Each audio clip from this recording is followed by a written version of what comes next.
मैं साइंसदानों से भी कहता हूं, आपको एक बात ये भी मैं बता दूं, अभी 18वीं सदी की बात है। 18वीं सदी में अमेरिका का सफर करने वाले एक साइंसदान ने एक नई चीज का इंकशाफ किया। अटलांटिक ओशियन में या समंदर के एक हिस्से में एक ऐसी जगह है जो बिल्कुल ही डार्क है, डार्क स्पेस उसको कहते हैं, यानी वहां रोशनी बिल्कुल नहीं, सूरज की एक किरण भी वहां नहीं आती, इतना वहां पर, इतनी वहां तारीकी है। ये कब? 18वीं सदी में, यानी आज से 200 साल पहले की बात है। उसने इंकशाफ किया, दुनिया को बताया, मैंने एक ऐसी जगह देखी, बहुत ही डार्क है, बहुत अंधेरा है। वो जब वापस आया तो उलमाए रब्बानीयीन ने सूरह नूर की कुरानी आयतें पढ़ी। अल्लाह फरमाता है कि इज़ा अखरज यदहु लम यकद यराह व मन लम यजअलिल्लाहु लहू नूरन फमा लहू मिन नूर।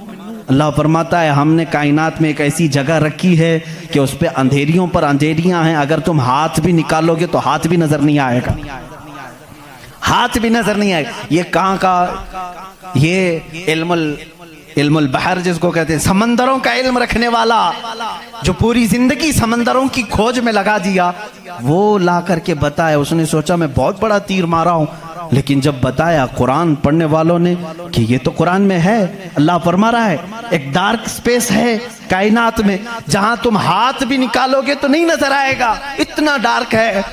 वो सटपटा गया, परेशान हुआ, मैं इसकी तहकीक करूंगा, ये कुरान में आई कैसे बात। सबसे पहला दुनिया का मैं इंकशाफ करने वाला हूं, मैं इसको सबको बताने वाला पहला फर्स्ट आदमी मैं हूं, ये पहले से कहां से आ गई कुरान।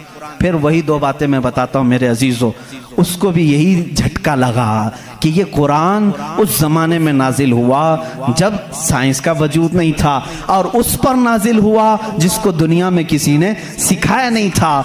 बाद में फिर उसने ये सोचा शायद हो सकता है प्रॉफेट मोहम्मद सल्लल्लाहु अलैहि वसल्लम समंदरों का सफ़र बहुत करते होंगे, उनके समंदरों के सफ़र में शायद कभी ये जगह आ गई होगी, इसलिए उन्होंने अपने मन से कुरान में ये लिख दिया होगा। उसने ये नतीजा निकाला। लेकिन दूसरे ही दिन उसे फिर बड़ा झटका ये लगा कि जब सीरत मुस्तफ़ा पढ़ा उसने, अल्लाह अकबर, हुजूर की 63 साला जिंदगी में आपने एक मर्तबा भी समंदर का सफ़र किया ही नहीं।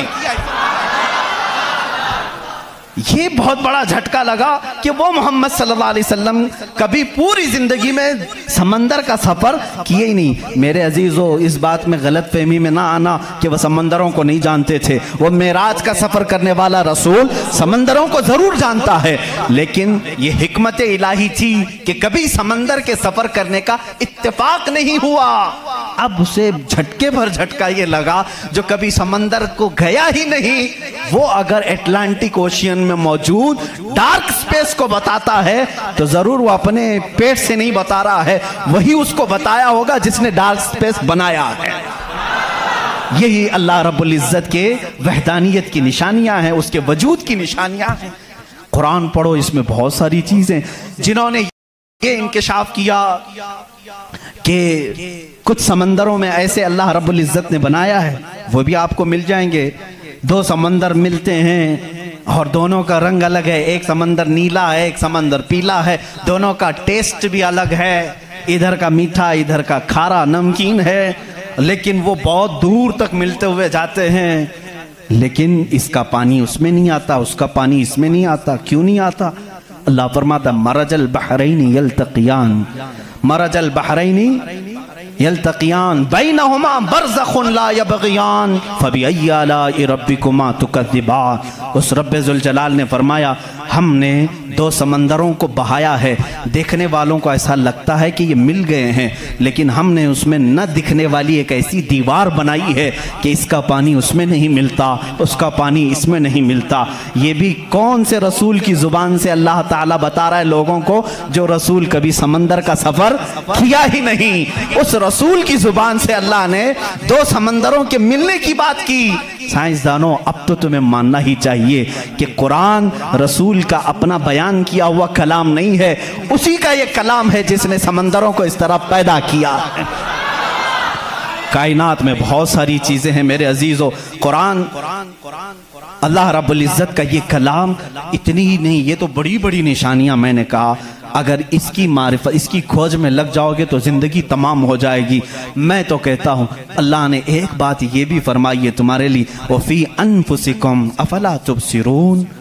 अल्लाह फरमा रहा है तुम इधर उधर निशानियां ढूंढ रहे हो, हमने तुम्हारी ज़ात में अपनी निशानियां रखी हैं, तुम नहीं देखते? तुम्हारी ज़ात में हमारी निशानियां हैं, तुम नहीं देखते? इतनी निशानियां हैं, इसके लिए आपको कई उलूम पढ़ने की ज़रूरत है। जाहिर सी बात है, इंसान के एक एक पार्ट पर जो रिसर्च करता है वो अपने वक्त का एक बड़ा डॉक्टर बनता है। खाली सिर्फ दिल पर जिसने रिसर्च किया वो कार्डियोलॉजी है, जो सिर्फ किडनी पर रिसर्च किया वो नेफ्रोलॉजी है, और जो सिर्फ रगों को देखा है वो न्यूरोलॉजी है। पार्ट पार्ट पर इन्होंने पूरी जिंदगियां खत्म की। पूरे इंसान को पढ़ा किसने? आज कौन पढ़ा है? इसीलिए इमाम आजम अबू हनीफा रहमतुल्लाह अलैह ने फरमाया, मन आरफ़ नफ्सहु फ़क़द आरफ़ रब्बह। जिसने सिर्फ अपनी जात को पहचान लिया वो अपने रब को पहचान लेगा।